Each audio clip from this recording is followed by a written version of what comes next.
Actually, when I was about 7 years old, somebody gave me a little doctor's kit. And I was fascinated by that. I always liked to take care of animals and things of that sort. And I decided then that that's what I was going to do. And that went on until I was about 9 or so, 10 maybe. I became an altar boy. And at that point, of course, in that era, they had had these religious orders that would come to the schools, grammar school, etc., to recruit. And I'll never forget this really handsome-looking oblate father of Mary who came in with his long cassock and cross, crucifix in his belt, and his. And I said, geez, you know, I think that's going to be it. So I was scheduled to go up to the novitiate up in Alfred, Maine, my cousin and myself. And in the summer, I'd go away to my godmother's for a week's vacation, quote, unquote. And I met Mary Paracas. And that was the end of that, and I went right back to medicine again. So in a brief story, that's what made me decide. And my whole educational career, if you will, a program, was oriented toward medicine. It's been you for quite a while then. It's a long time. What was it that turned you off of being a clergyman? I think the good Lord sent me a message through one of his ministers to say, that's not what I want for you. I want you to do the other thing. And that's where I've been ever since. Where did you attend medical school?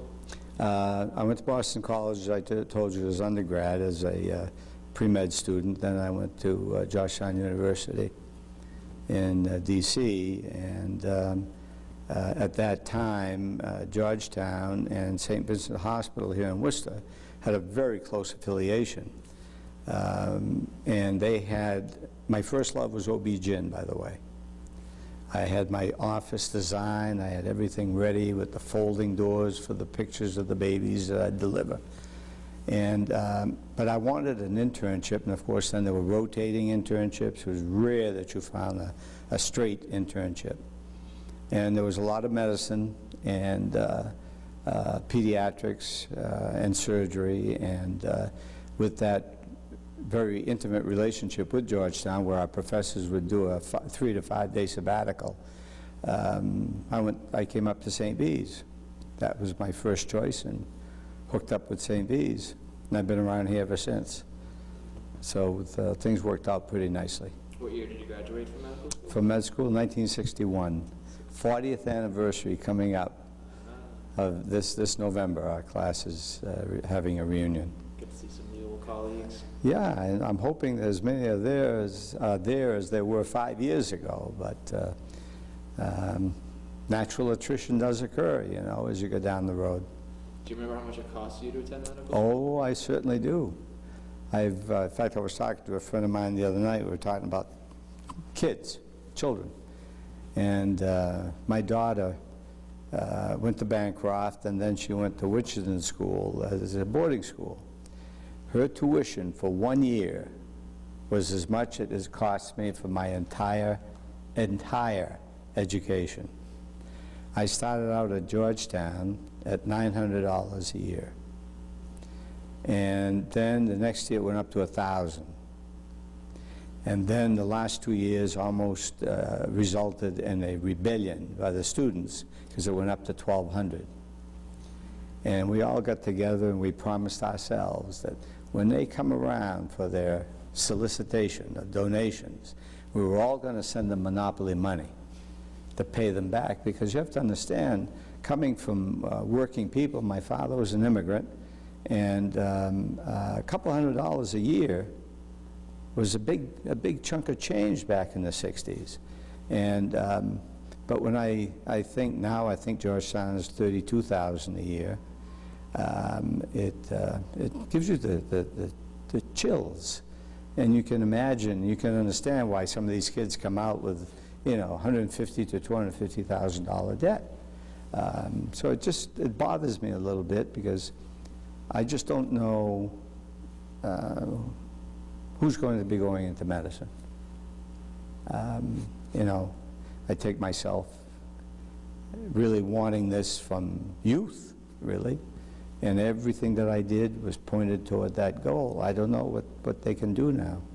Yeah, there are scholarships, but still, it's overwhelming. Do you think the debt turns away some students? I think so, Paul.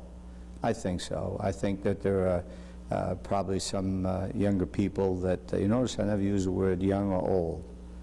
I don't like either of those words. They're younger or they're older. Number one, old is up here. But I think there are some that are going to say, geez, I can't hack this. So I don't know what the future of medicine holds, really. I have a strong gut feeling that it's a God-given profession, and I think good law will take care of things in whatever respects are necessary. Did you have to take out any loans when you went to No, medical school? no. My folks were working people, but they were of the old school that I was going to better them as far as my lot was concerned. And so, you know, and I think neither one of my parents graduated, they both graduated from high school, but nothing beyond that. Yet my dad, being an immigrant from Portugal, spoke 6 languages fluently and became involved with politics and things of that sort, so, but truly a self-made individual. And I'm sure a lot of folks from your background came in through the same way, too. My family's kind of the same way. Yeah. It's a working class. Yeah. Mother got her high school diploma when I was like 10 years old when I went to school. See that? Father went to trade school. Yeah. But you see, what you're going to achieve, I think is going to mean so much more to you than if you just breeze through, you never have to worry about a thing. You know, there's no question about it. Do you think your father's work ethic rubbed off on you? I think my mom and my dad's work ethic rubbed off on me. Because I worked, you know, from the age of 7, I started working. You know link belts, you know those leather belts that are made with links? Please? Let me see. Well, that's braided, but on that idea, these were links, and you had a die and a mallet on a cutting block and a sheet of leather, and you'd smash the die with the mallet, and these pieces would cut off. Used to get 7 cents for a package of 72 of the smaller links, and 6 cents for a package of 60 of the larger links. So that, you know, you worked. Yeah. You worked. Yeah. But we still had time to play. You know, we didn't have all this organized stuff that my kids had and that you probably had. I don't know.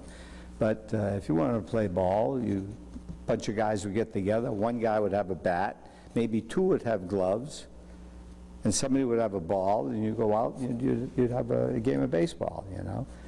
And now, my kids did it, so I'm not throwing stones at anybody, but I'm wondering how much of their youth children are really experiencing today.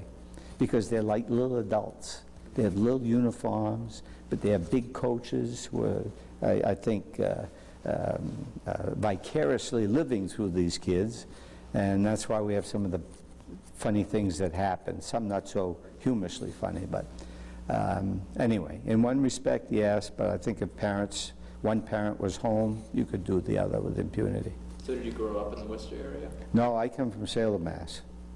And Salem was partitioned in ethnic groups. There was a French parish, and they all were French Canadian. I couldn't speak English till I was 6. I could only speak French. My father was Portuguese, so I spoke Portuguese and French, and English was my second language. I would wish something like that on anybody today, being able to speak more than one language. I hope you. I wish I could. I know a little bit of French. Yeah. I do Spanish. Well, it's you know, it's just such an important thing. And of course, we had our cultural differences, you know.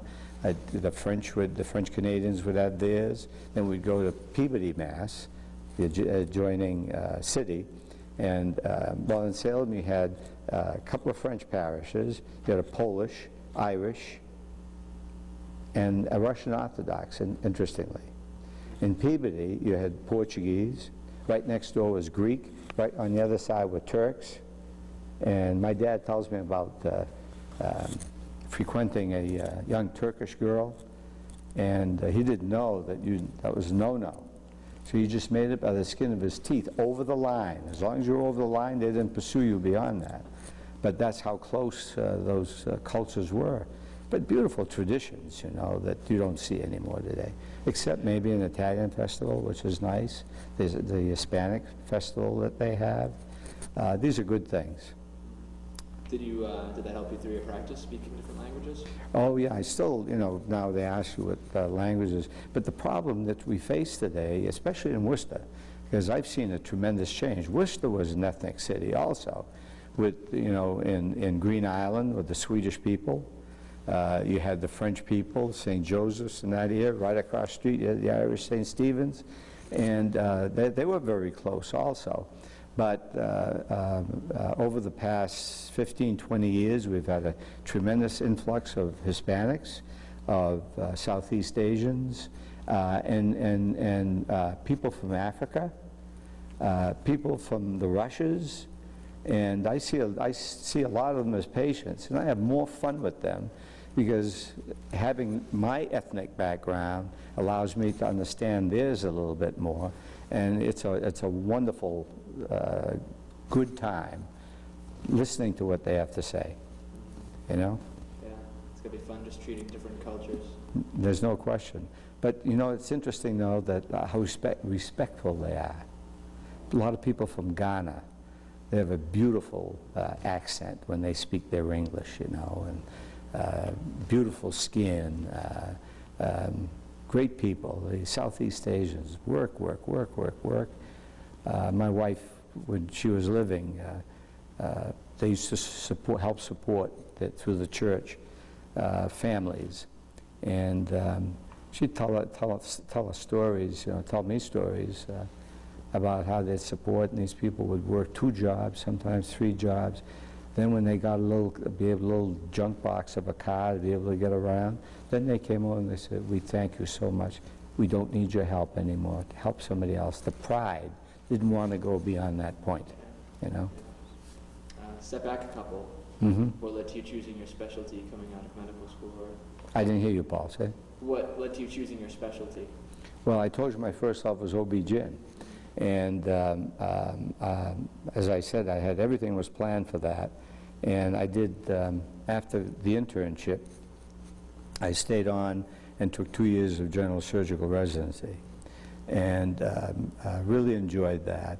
And then I applied for and got into an OB-GYN program with a wonderful, wonderful guy by the name of Henry McDuff, who was the man in the gynecology end.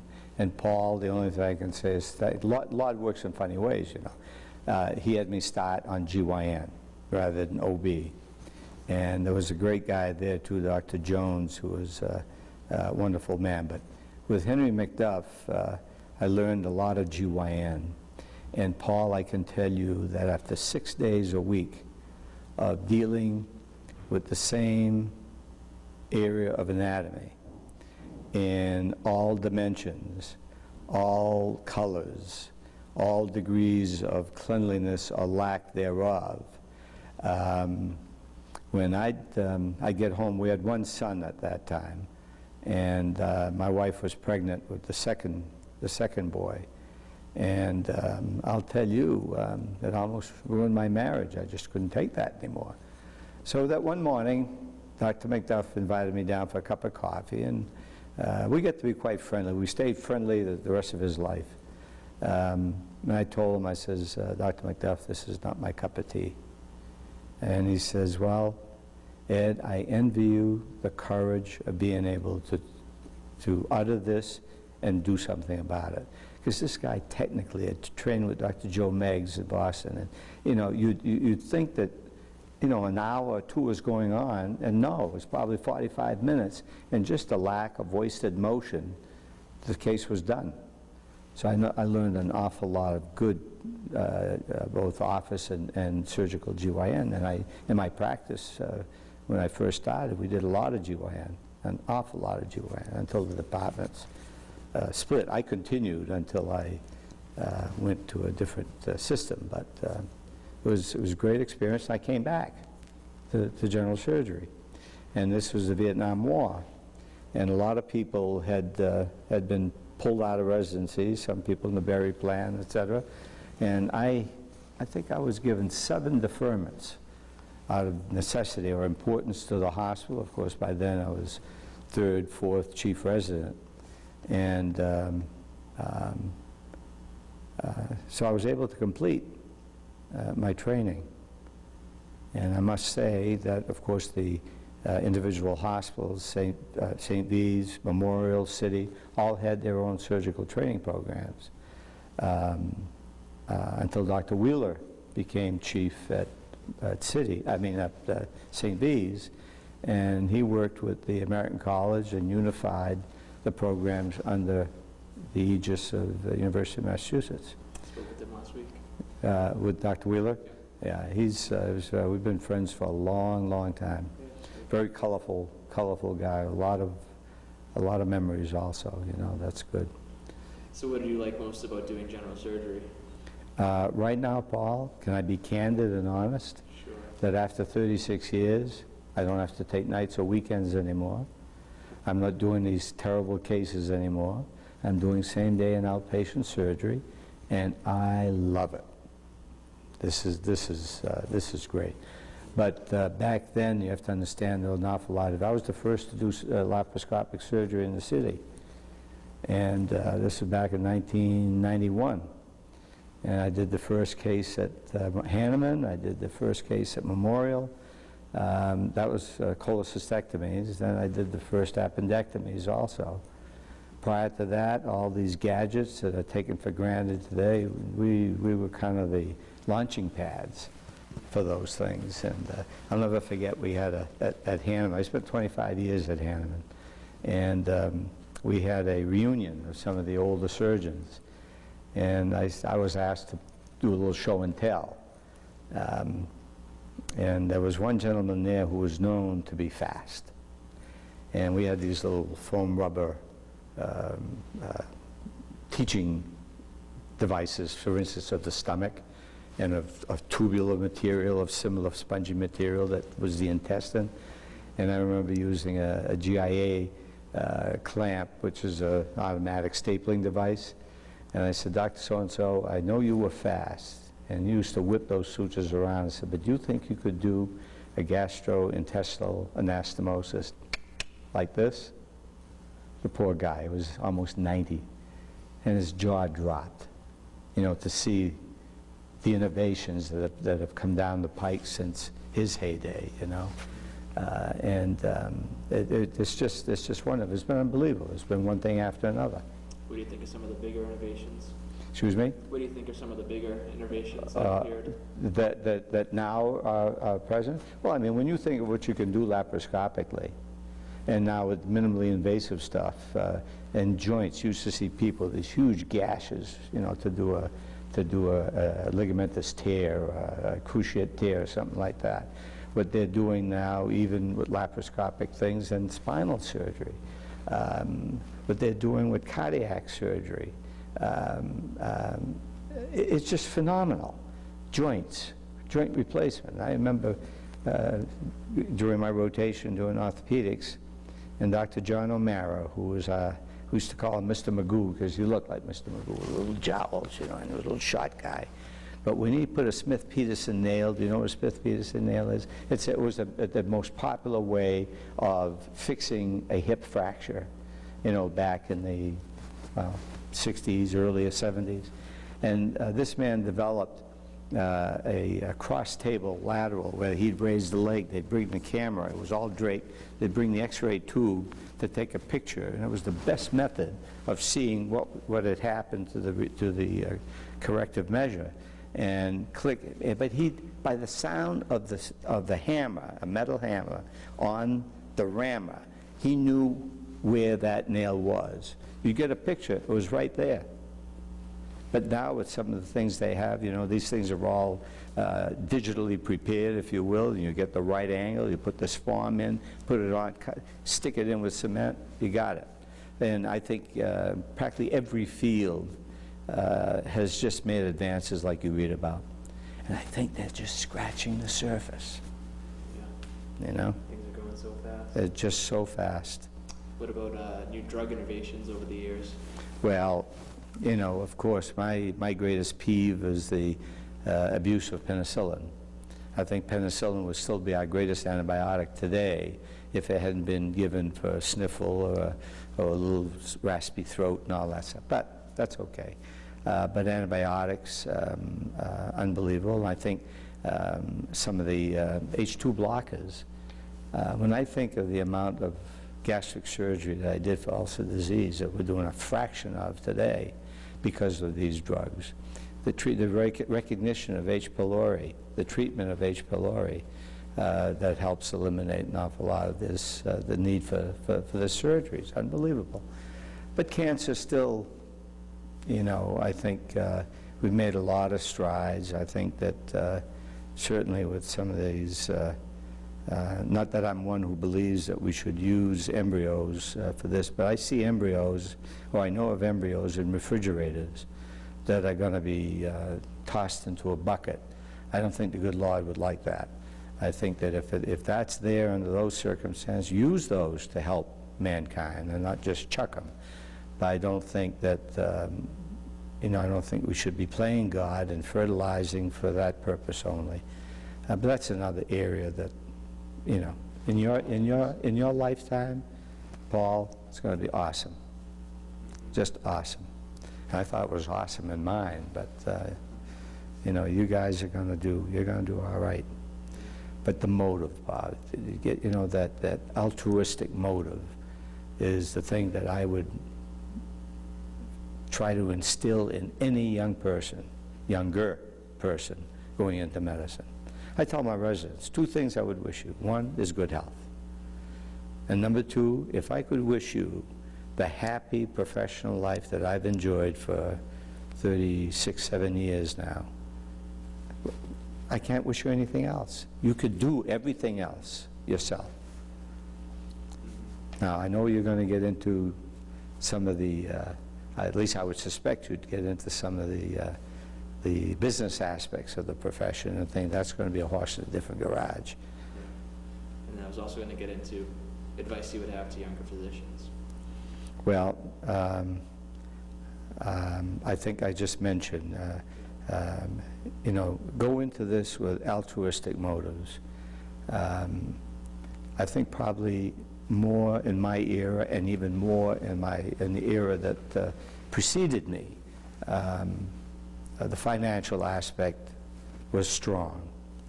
But when I think of my classmates at BC who went on in their selected field of endeavors and not medicine, well, they made a fortune before I even could get out. My first check from Blue Cross was $12.25. And we were very happy because that meant that weekend we'd have hamburger and, you know, as far as dinner was concerned, with 2 kids. But altruism, putting the patient first, and the patient, you know, as another fellow human being. Some of the problems that I think folks face today with HMOs is that they feel they have to, you know, it's 10 minutes here, 10 minutes there, 10 minutes here, 10 minutes there.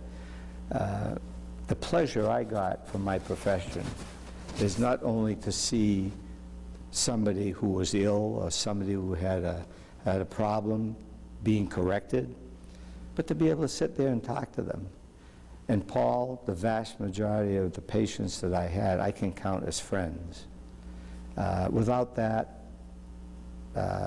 why bother? So do you think the doctor-patient relationship has changed a lot over the years? I think it's changed, but I think the doctor can change it back. I think if the doctor talks with the patient, not to the patient, or even worse, down to the patient, as the deity up here, but as a fellow human being, understanding what they're going through. Ask about the families. There are problems in families that are contributing to the illness or the problem this guy is having or this lady is having. with cancer. I mean, this permeates a ripple effect is beyond what we can understand. In 1992, see, I'd been involved with medical politics all of my career. And I served on every committee at Hahnemann Hospital. I was chief of surgery for 6 years. I became president. Then I was involved with the merger with Memorial Hospital. Continued on, became the first president of the merged unit. And it became evident, more and more evident, let's put it that way, that untruths were being said. And the choice was to continue to fight. And I was getting tired, Paul, getting very tired of that. Fighting, rolling over and playing dead, or going elsewhere.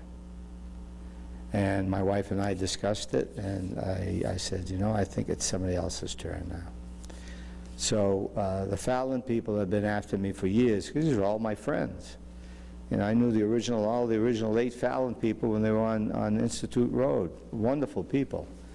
And I finally talked to them and went there in 1992. But the deal was, number one, no politics. I was going to be apolitical. And number two, that I don't change my method of practice. If I'm talking to you about a problem, cancer, for instance, and I have somebody who has a lesser thing, if they booked it incorrectly, that's not your fault. I will spend the time with you. I then go next door and I apologize to that patient for being late. But I said I had to talk to this patient about their cancer and about what was going to be done. And if it were you, I'd spend the same time with you. I have never, Paul, had one patient leave angry. They left, I think, feeling, it's not a bad guy. You know, and I didn't do it for that, but that other one deserved the time. Does that add on to the length of your days? Sometimes it does, and sometimes it doesn't, because you utilize your time efficiently, and sometimes you even have a little time to banter. And that's good, because see, now the patients let their guard down. They tell you more, and they're more open with you. And that's important, because remember, the patient is telling you what's wrong, as long as you listen. Could you describe a typical day when you first started practicing? Way back when I started, oh, geez, Paul. I was blessed. I was truly blessed, because this friend of mine who was a classmate of mine, both at BC and Georgetown, and was godfather to one of my children, was a pediatrician at Hahnemann Hospital, and told me that they were looking for a young surgeon. So I went over there and applied, and back then you had to meet with each of the senior surgeons on the staff. And I clicked with all but one. But as time went on, we clicked also. This was he was a bachelor, and he was very set in his ways, you know, and but that's okay, that was his way. But there was one particular there, Dr. Joseph Millen, who was like my second father. We clicked right away. And as a matter of fact, I was waiting for my office to be completed at 130 Lincoln Street. It was a new building. And I knew the principals there also very, very well. And they said, come on, we want you to come down there. And they made a good deal, made it easy for me. But it wasn't ready when I came out of the service. We never finished the service story. That's another little interesting saga. But anyway, Dr. Milling took me under his wing. I went into his office. He insisted that I have my own phone number, so I would have my identity and not being, as they used to call him back then, Dr. Millen's understudy. I pray for him every single day. He's just a wonderful, wonderful guy. But when I started there, you know, we sat around, I read journals, and I read journals, and I read more journals, and finally, you know, he went on vacation. So the patients started coming in, now the journals were put aside. And back then, seniority had its place. One of our nurses, brother had a hernia, so she sent him to me. I arranged to operate on this. I couldn't contain myself. I was so excited. I got bumped. One of the senior guys had a case, and the juniors had to rebook the case. But you learn from that, you know, you don't get it. That's the way it was done, that's the way it was. And I told you about the $12.50 check. Then everybody took Wednesday afternoon. All the doctors took Wednesday afternoon off. I didn't. I was told by my mentor, Dr. Millen, you will take one afternoon off. So I took Thursdays. So I was around. And, you know, Dr. Chester Brown, Ed, would you cover me for a few hours? Yeah. Dr. Bob Siltman, would you cover me for a couple of hours? Sure. And that's how you build up your practice, by being available. And it just went from there. I mean, I saw times when I had, 22 patients in the hospital. One person, 22 patients. So I worked hard. Worked long. I had a saint for a wife.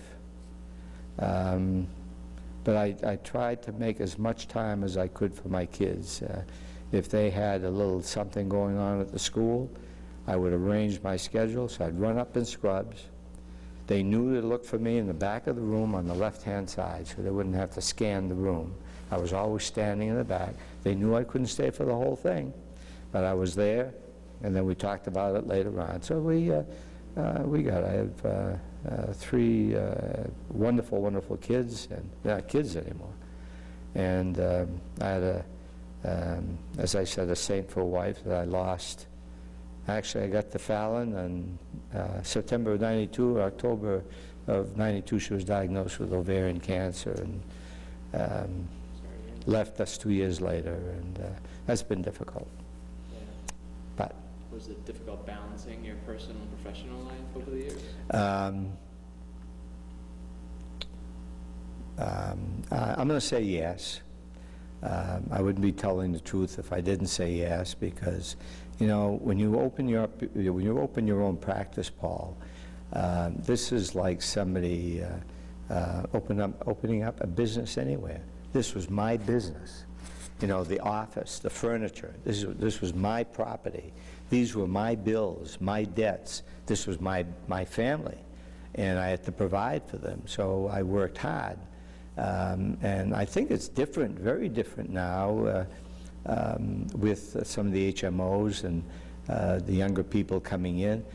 From what I can see, their bags are never fully emptied. They're half empty. And it's a job, it's a salary. The patients, you don't have to create your own practice. There was the 4 A's: availability, affability, and there's a 4th one that I forget. Anyway, I did that. Call the referring docs. I still do that today. After you do the case, this would happen, everything went nicely, I'll keep you posted, sort of thing. And but it took a lot of work.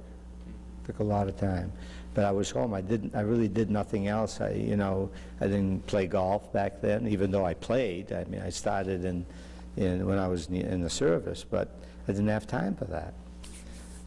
But today, if things don't go right, it's I hear another job down there. They go check that job out, and if it's better for them, they finish packing that bag and off they go.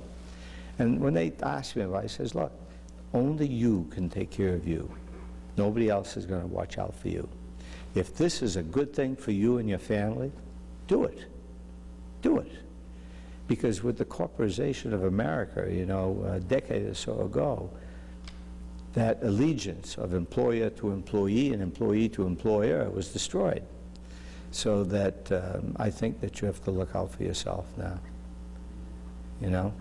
But if you can find a place where you'll be happy, and I tell you, from the East Coast, go west, young man, young lady, but not too far west. On the West Coast, Go east, young man, young lady, but not too far east. Because everybody wants to concentrate on the two borders, on the two edges of the country, where there's so much opportunity also in other areas that you can have a wonderful, rewarding professional life. Let's get to the service story. So All right. you were drafted? Service story. Finished my training. Draft Call 39 came out. Tried to get in all the branches, closed, nothing available. So on a very rainy, miserable, cold, damp afternoon, my wife and my 2 kids drove down to my hometown of Salem, and I volunteered for the draft. Because we were looking at, back then, you know, doctors' offices were 370, 390, and 205 or something, the Park Building downtown. There weren't many cars. There were no places with parking lots. People took the bus, and that's where I was going to open my office at the Park Building, which is just diagonally across from City Hall. And, you know, something like $300 a month, plus the equipment. And I said, you know, well, if the way things are going, I'm going to get yanked, because I've already had all these deferments. So we went down, we volunteered, I volunteered, and Paul, I couldn't believe what happened then. It was as if somebody threw out this red carpet. What branch of the service would you like to be in? Ooh, how about, you know, the Air Force? Fine, Air Force. Is there any particular part of the country you'd like to be in? And I says, well, I don't know if I'll ever get to the Southwest, but if I can't go, you know, to Europe, I'll take the Southwest. Ended up in Shreveport, Louisiana, which was a wonderful area. And it was interesting, I found out after that, and then my family could accompany me. Man, I was in high C when that information came through. And I found out that everybody, all the younger guys were going in with representatives and senators and all that stuff. And all they got on their jacket was the 2 letters, P.I., political influence. And if there was a crap job to be had, P.I. got it. And it was a wonderful time. I'd finished my training, so I became Chief of Surgical Services. We had 28 physicians, more than many, many good-sized towns. A third were in training, a third were board eligible, and a third were board certified. I got my board certification while I was in the Air Force. And ran the operating room, increased, added another day, another half day on Saturdays, and even got to put in my 2 cents worth in designing a brand new hospital for the command headquarters for 2nd Air Force, 45 square mile base, over 8,000 active duty personnel and their dependents, and retirees for 150-mile radius. I mean, we just had a wonderful, wonderful experience. How long did you stay with that? Almost 3 years. I went in as a captain, came out as a major. And you were down in Louisiana the whole time? I was there the whole time. So you never saw any soldiers from the war? Oh yeah, we got through the, let's see, they came in through Lackland Air Force Base Hospital, and one of my classmates was down there as a hematologist. And then when they were somewhat stabilized, or people that didn't need their intense type of care, they'd ship them up to us. So yeah, we saw things that I just do not see. Beeping? I vibrate. Something beeping. Oh, you know what it is? I bet you it's my portable brain. It is. See, that's telling me about, that's been beeping for a while, because it was telling me to meet with you. You were me too. Let's see, so let's get to some of the political changes that have occurred in the area over the years. Well, I think everybody knows that. I think that, you know, when this is, we worked hard to get this institution here in Worcester, because the Boston people wanted it, Springfield wanted it, and you know, we got it here. And we were the original faculty here.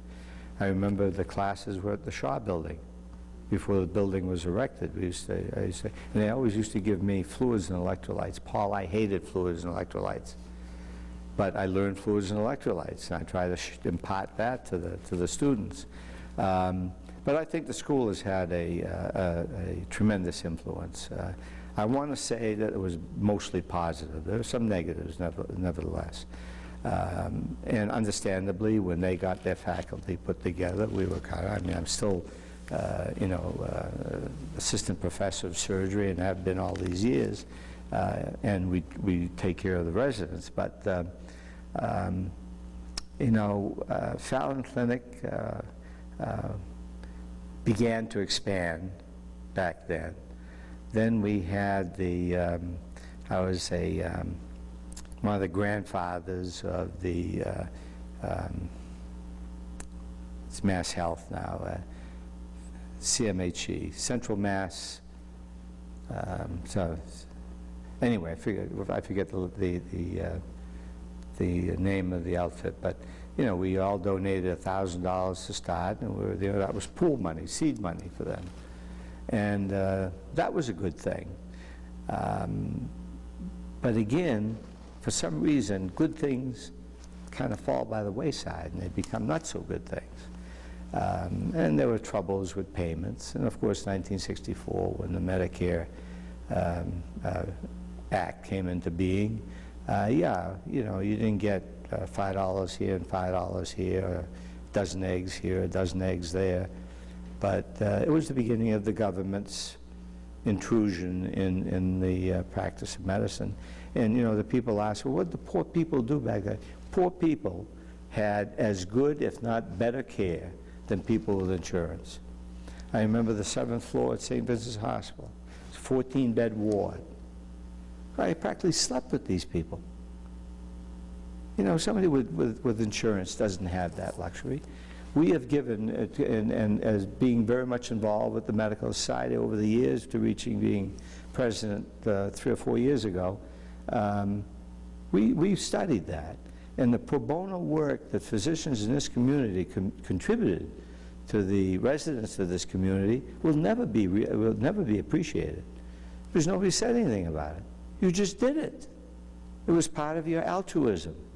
You took care of those that couldn't take care of themselves. But now, you know, and they were thankful people. You know, some, when they'd grab you, especially some of the old Italian ladies, they'd kiss your hands. You know, it was almost embarrassing. But they were trying to impart to you how grateful they were for what you were doing for them or their loved ones. But when you get government getting into things and telling you this is your right, you're doing your privilege, now the attitude is a little different. It's my right, my due, and my privilege. I want mine now. And they, you know, a lot of people become very, very demanding, and it makes it difficult. And you saw the paper yesterday, the day before, you know, with the cutbacks on things. Everything else stays up, but the remuneration comes down. So these are problems, and these are things I think younger people are going to look at, and that's why my wife, God rest her, wrote several papers. She wrote a paper when she was at Assumption on being a physician, and it's a beautiful piece. And to her, it was truly a calling by the Almighty. You know, a little voice say, I want you. Like going to the priesthood. I want you. I need you. That sort of thing. And I think that'll prevail. That'll prevail over everything. Because you see some people, I still go into small communities, you know, they don't make a hell of a lot of money. But the joy of taking care of these people, of them recognizing what they do for them, is worth an awful lot. You only spend so much money. You know, but yeah, HMOs have done quite a bit, I must say, on camera, and I tell it to all my friends at the mass medical level that Fallon has never once told me to alter my method of practice, and I've had not one bit of problems dealing with them. Some of the others I have, but some of the others are also starting to have to come around too, you know, so. We shall see what we shall see. So you don't think Medicare or Medicaid increased the care that individuals who couldn't afford it got? I was not impressed by it. I mean, we did it for no. Now we got a little something back, but what's different? We did the same thing. You know, did the same thing. And I think what's going to happen, and you know, just you read in the paper about the layoffs at UMass Memorial, and they're talking 100 doctors. When I came to town, Paul, 95% of the physicians were in private practice. 5% were with State Mutual, Paul Revere, or some of the companies, you know. It's reversed now. About 5% are in private practice. And I almost envision the pendulum starting to swing a little bit. And maybe these people who are laid off from here are going to go into private practice. Not a bad thing. Do you think it's possible with all the financial constraints that are on you right Well, I wouldn't be a bit surprised. You know, if you work for yourself, you're going to work a lot harder because you're going to enjoy it. You're going to see this thing grow, this thing develop, you know? So, anyway, I still think, though, that the profession is here to stay, even though our patients now are clients, and even though we physicians are called providers. I never allow that to occur. You know, these are patients, and I'm not a provider, I'm a physician. We have to prevent that. You have to prevent that. I tell the kids, future is yours, it's not mine. That's why I gotta get involved with the medical society. Have a voice, a collective voice. And we have a pretty good representation from this school in our Worcester District Medical Society, the second oldest in the country. And we love to have the younger people there. I'm chair of a member interest network for the State Medical Society, and mine is the Arts, History, and Humanism, MIN we call it. And we have some younger people there from the student level and from the resident level that are involved in areas of interest outside of medicine. That's what this is all about. I do stained glass as one of my hobbies.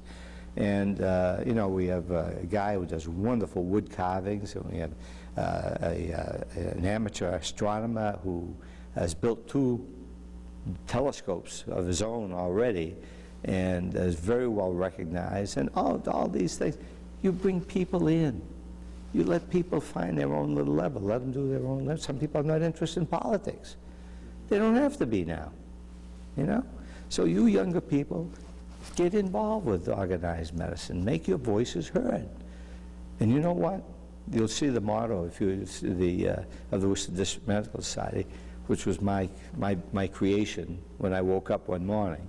Worcester District Medical Society, advocate for physicians and their patients. And then the banner flashes across, we're here for you. And we are. Society is here for you. What did you do as president of the Worcester District Medical Society? Did you advocate for anything? Or?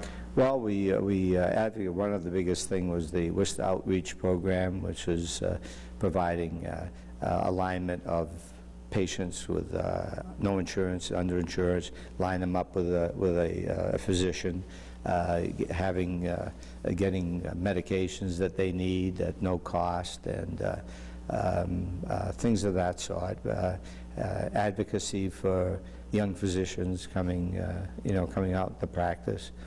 And that's another thing, you know. I don't know about what you have now. We had a total of 3 hours of business in our senior year of medicine, right? Senior year of medical school, 3 hours. And, you know, that was when I came out, Blue Cross Blue Shield was the big thing. And it was not a bad thing. You had to get a profile. And by that, you had to submit X number of bills, and they see the trend, and that's what you were labeled as for that particular care. When I came out, I went with my friend Joe Miller, and I used his profile. He had been in practice for so long. He had the lowest profile in the entire county because he did so much free. He was a surgeon also. And if they could pay, fine. If they couldn't, no big deal. So here I am with the lowest profile, you know, in the county. And then a few years later, we formed a surgical group, Worcester County Surgical Associates. I had 3 partners. And I thought that now Worcester County Surgical Associates is a new legal entity. I thought that Blue Cross Blue Shield would now issue this new entity a new profile No, my guys had to come down to my level and we had to work up again. So there were some inequities, there's no question about it, but we did well. We were a very strong group, we had an outstanding reputation, and we were 15 years together. One had to leave because of illness, and the other one was from Louisiana. Wife was from Alabama. 2 daughters are now in school in South Carolina. So he decided he wanted to go back home. So he left. He's now chief of surgery of Kaiser Permanente in Atlanta. They never had a surgical department. Then we were down to 2, and it was just, just too much. We we're still great friends today, but he went to private practice, I went back into private practice. But they were great, great years. A lot of fun. Do you have fond memories that you look back on? Every day, Paul, I can think back of fond memories. I can think back of my colleagues. To me, they were giants. I get friendly with a lot of the people at the Mass General, and I think of certain people there, Dr. Nadi, George Nadi, who was Mr., if you look in the literature, he's Mr. Pancreas, Mr. Gallbladder, International. And, here I am. To me, I was like a kid. He's calling me Ed, and I'm calling him George, Dr. Ron Malt. Many years ago, over 20 years ago, a guy got his arm torn off by a train. And he was a fellow then, and he led the team that reattached the arm. And, I had a kid that had his hand virtually amputated by the armory here, by another vehicle. And they were ready to complete the amputation. I said, don't you dare. So I called my friend Ron. He said, send him down. We prepared the hand, put the hand back on. Kid is not a violin player, but he's got a functional hand, Paul. And that type of guy, Dr. Claude Welsh. I mean, look in the literature and read about Claude Welsh. One of the most, I could never call him but Dr. Welsh. Outstanding, just wonderful, wonderful people there. I used to go down there several times a year. And in the city here, my dear friend Dr. Millen, Dr. Chester Brown, who was an outstanding surgeon. He looked like Alfred Hitchcock, if you see some of the movies with the profile, looked just like Hitchcock. And my own colleagues, great, great guys, we got along well. I have a group of docs that I've played golf for 20 years with the same people. One is retired now, so we're getting a little nervous. Patience galore. So many of them that were really dear friends. Naming names won't make any difference, but they never forget, and I don't forget them either.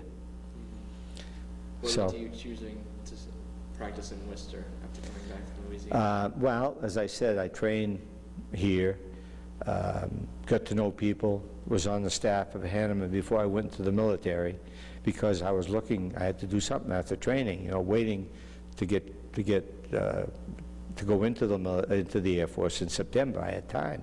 So I worked there as a house doctor, got to know everybody, and they said, and Dr. Millen said, I was on the staff before I left. So, why not? 11 institutions of higher learning, an art museum that's second to none. At that time, the school was coming here. At the time, 290 was going through. At the time, there was a brand new wing being built at Hanneman where I was going to be working. I'm not going to use that as an example, but the gallery, the outlet mall, back then, that was thought to be, the savior of downtown Worcester. Turned out the death knell, but nevertheless, all these things were coming up at the time. It was a wonderful, wonderful time. Great time to be coming in town, and got to know a lot of the people at Holy Cross, even though we disassociate with them. men of Boston College and the Holy Cross boys. They were like our little protégés. And wonderful rivalry, you know. I'd never missed that BC Holy Cross game. Now that's gone too, but hey, other things will take its place. But it's to reiterate, and I'd say it a million times, I wouldn't trade my professional life with anybody. Anybody. Anything else I can answer for you? Well, we got about 5 minutes. Is there anything All to right. talk about? No, you sing out, whatever you want. I just had a couple more questions. All right, go right ahead. Were you at Hanneman when the medical school came in? Oh, yeah. Was there any fear that the medical school would take away a lot of the business at Hanneman? No, because you have to understand, there was Holden Hospital, there was Hanneman Hospital, there was Fairlawn Hospital, there was City Hospital, there was Memorial Hospital, there was St. Vincent's Hospital, there was Clinton Hospital. There were hospitals all over the place, and they all served wonderful, wonderful purposes for their community. I operated at Hanneman, at Holden, at Fairlawn, and then at Memorial, and then at St. V's.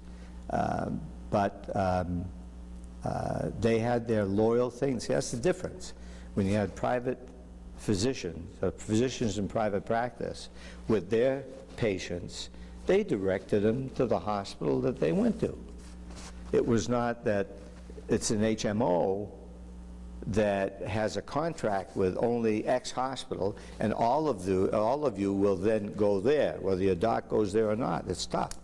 So that's a huge difference. But back then, that was not the problem.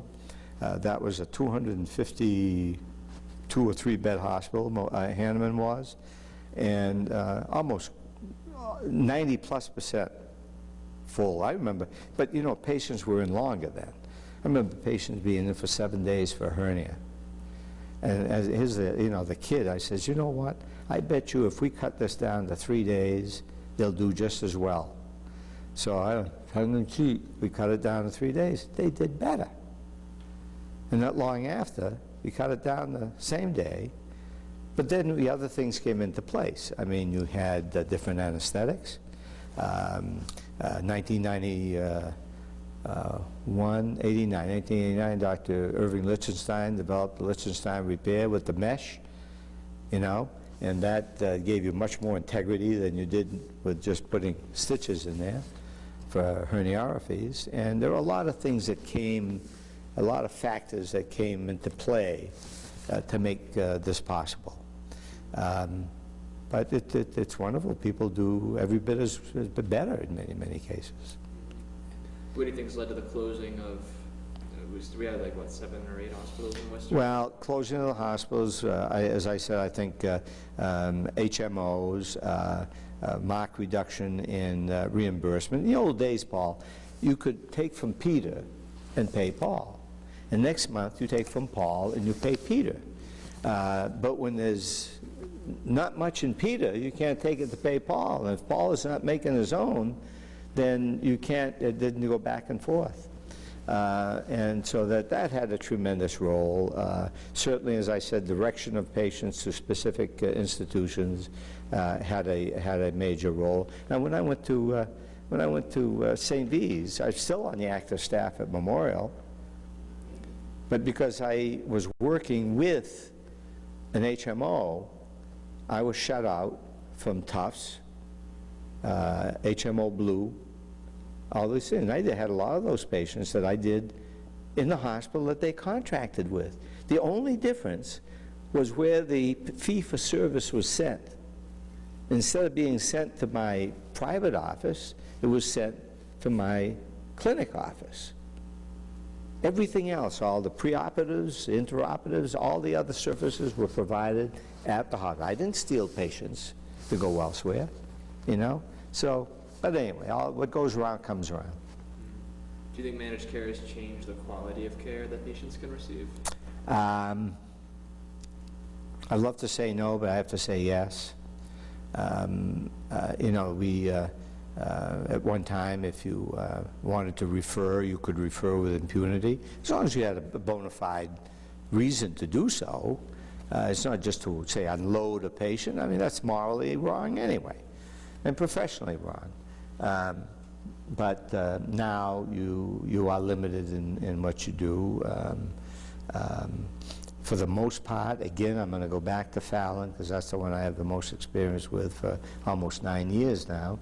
I've not had any trouble there. Because maybe they know that if I refer somebody, there's a reason for it, and I can justify it. No sweat. But that has interfered, there's no question about it. I don't know. I have a strong suspicion that it's going to change for the better. My biggest concern is the government. So you don't think the government should play a role? Since 1964, see, a government can wait generations to achieve its end. And you know, Mrs. Clinton tried to introduce her universal health plan, and I still look over my shoulder. That could still occur. And the way they'll do it, Paul, is they'll say to the doctors, now, we gave you guys 40 years to straighten this out. You haven't been able to do so. The people are telling us, do something. Do something. You have to do something. And they're going to use that ruse and may very well achieve what they want. So how can a physician counteract that position? It's up to physicians to unite and counteract that. It's up to younger physicians to do that. How do you do that? Together, work together. And that's the beauty of the medical society. It's there for you. You are the medical society. The people are the members. You're the medical society. You're not going to do it. You know, one voice can make noise, but they can smother that voice. But you have a collective, loud voice, which from here then goes to the state, and from the state goes on to higher levels.